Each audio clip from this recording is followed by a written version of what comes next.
Hey guys, quick announcement video. The developers have invited me to do a one-to-one interview with one of the developers. I don't know who it will be just yet, but I've been offered an invite to have a discussion and basically a one-to-one interview where I can ask my questions and provide some feedback to the developers. This may be part of a longer running series, so we'll see how it works out. We haven't really worked out all the details yet, but I have asked for permission to, in advance, ask you guys what you would like answered. So I've been playing the game for about a year now, and I have a bunch of my own questions, my own requests, and things that I think would be worth bringing to the developers' attention that I want to talk about. I'm going to break them into two areas. One is being content questions and the other being concerns or things that I would like to see addressed. So just so you know, the things that I'm planning to ask, I want to talk about regarding content. I'll be asking for more details on the rumored second guild boss. I'll be asking when we can expect Guild War to come to global, when saved gear sets will be introduced, when we can expect Chapter 10, what's happening regarding the gear raids in future, will there be a gear raid 4, will there be new stages, and finally for the content questions I'll be asking what is the next major feature that is currently being worked on outside of Guild War and the second guild boss. So those are kind of the generalized content questions I want to ask about, just so we can get an understanding of what is likely to be coming in the future.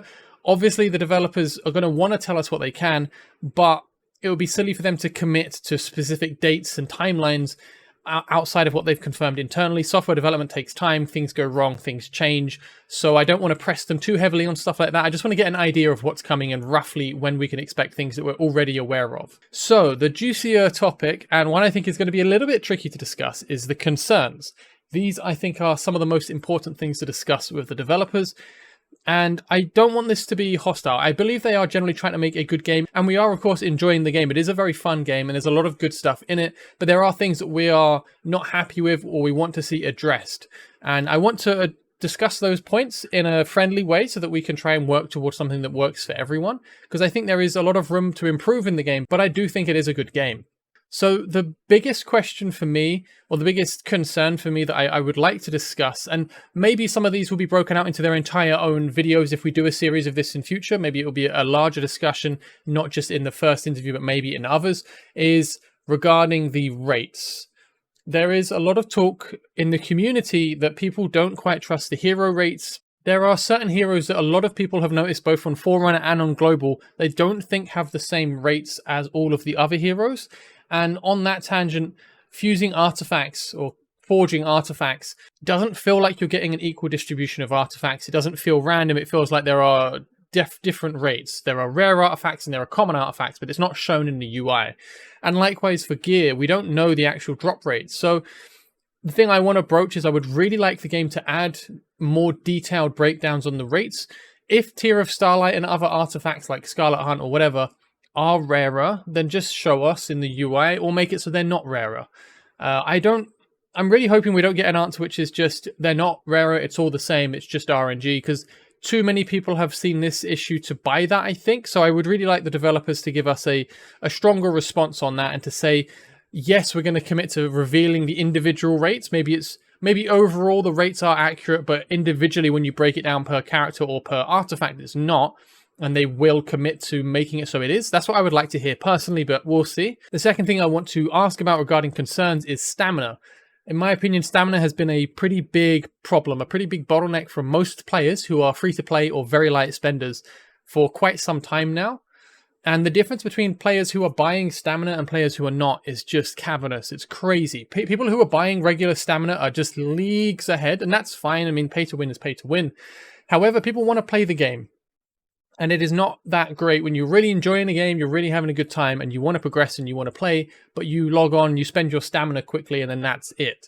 So hopefully something more is done to address this in a more impactful long-term way rather than short-term events or other systems. And I would like to bring that to the table in the discussion. Tangential to that is the auto system. I'm personally not a fan of the auto system. I know a lot of people aren't, and I know a lot of people are using auto clickers and macros. They have said this is against the terms of services, so you're not actually allowed to use auto clickers or auto systems. And I know people who play on mobile are quite upset because they feel disadvantaged by PC players who are using them. So my belief is that the auto system, the limited autos, shouldn't really exist. It's gating a quality of life feature, a really important quality of life feature. We're already gated on stamina. I don't like being gated on autos as well. I understand it's an avenue for them to make money. It's an avenue to control certain things. So my suggestion would be to remove the limited autos, but have limited auto wins.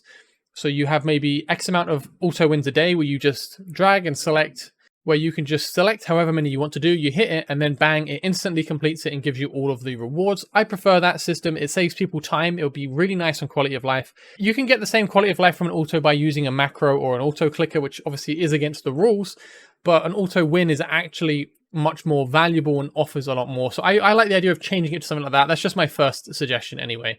My fourth or third biggest concern, depending on how you break it down, is regarding the damage formula. From a lot of testing, I think it kind of works out okay. It does take quite a bit of understanding to deduce whether or not crit damage is worth it as a main. That's kind of what the discussion boils down to. But I think the biggest issue with the damage formula is it's not very clear. I think these kind of things need to be much clearer to the players. Show them in the gear raids how much resistance the enemies have. Break the formula down into a way that's more understandable by players.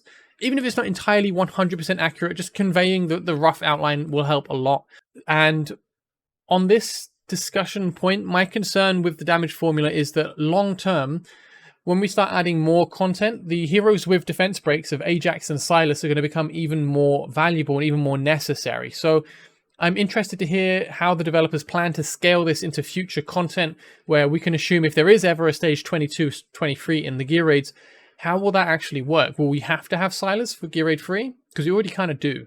There is Tariel/Idril's Gaze as an artifact, which helps a lot for marksmen, and there is Tear of Starlight for mages to grant a massive attack boost to help you overcome the enemy's resistance. But these are things which are quite hard to figure out. I had to spend hours testing to understand how this stuff works under the hood, and it's not very accessible for the majority of players. So I'd like to hear what the developers' considerations are regarding the current damage formula and how it will scale into future, and if they intend to make any changes, because I do think it is a somewhat unusual system they have in place, and it's not very clear. And I think clarity is the most important thing. And I think in general, that's what I want to push for the most in these discussions, is to improve communication and improve the clarity of systems in the game.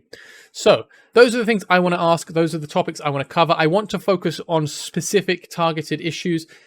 I'm not really intending to ask things like, hi, can you give us more X in X content? Or I want more diamonds from doing this. I feel like that stuff is very, very, like, way too granular. And I think when you have too many suggestions like that, the way it comes across is give us more stuff. That's kind of what is said once you start asking for more stuff here, more stuff there. What you're saying is just, we want more things. I want to target things that I think would either give us information on the game going forward, or we think would improve the game long term in a systematic way, and not just in terms of give us more stuff. Anyway, that is my approach, but these are the things I want to cover, but I do want to break it down into my own questions and then the community questions. So my request to you, please leave comments with things that you would like to discuss, and please like other comments of questions that you want to have answered. I'll pick a bunch of the top comments on this video, so the highest liked comments, rated comments, whatever, I will ask the developers in the interview, and we'll take it from there, really. I don't know how long the interview is yet or how many I can get through. If you want me to ask something to the developers, then just leave a comment, and if you like comments that you see, then like them. And then if those are popular enough and they're at the top of the list, then I'll definitely ask them, and I'll see how many I can get through in the video. So yeah, anyway, this interview should be happening sometime this month. I don't have an exact date, and it will be a discussion between me and someone else. They won't be on camera. I'll probably just have the game up in the background. Maybe I'll throw some graphs at them to catch them off guard. But yeah, it should be a nice chat. It'll be great to hear from them. It's really nice of the developers to offer to do this. So although I'm sure people have their concerns with the game, I hope we can all appreciate that they're actually taking the time to do this, to put themselves out there and to be asked questions directly, and to have a way to feedback to the community. So in general, I think it's a great thing, and I do respect and appreciate the developers for making the time and granting us a platform to do this. So thank you, Moonton, for the opportunity, and I'm looking forward to it. I think it should be really good fun, and I think it should be good for the game and the community. So yeah, that's it. That's all it is for this video. It's just an announcement of what's going to be happening.